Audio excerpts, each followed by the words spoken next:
विवाह परे अनुभव महांती प्रथम थर पई जागृति को देइछंती दामी उपहार। जागृति को हाथ धरिबा परे अनुभव महांती को एई दामी उपहार जागृति को भाव विहुल कर देइछि। प्रथम थर पई अनुभव महांती जागृति को एते बड़ उपहार देइछंती जहा देखिबा परे जागृति शुक्ला निजे मध्य चकित हो जाइथिले।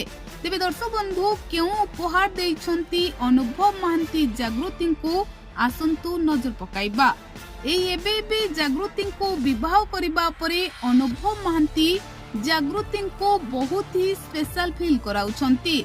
आउ जागृति को अनुभव महांती एक बड़ उपहार देइछंती जहा देखिबा परे जागृति शुक्ला निजे मध्य भाव विहल होई पड़िथिले।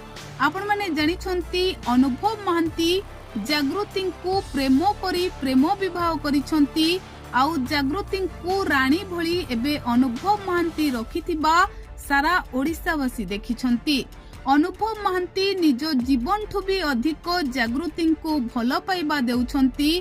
आउ विवाह परे अनुभव महांती जागृति को एक बड़ उपहार देइछंती जहा समस्त को आश्चर्य आउ चकित कर देइछि। दर्शक बंधु अनुभव महांती जने बहुत भल मनिष यह सारा ओडिसावासी जानिछंती। अनुभव महांती महिला माननकु अनेक सम्मान दियंती ताहा भी समस्ते जानिछंती। तेबे एबे आसंतु जानिबा अनुभव महांती जागृति को केउ उपहार देइछंती। गोटे स्त्री पई सबुठु दामी उपहार हेउछि स्वामी को भल पाइबा।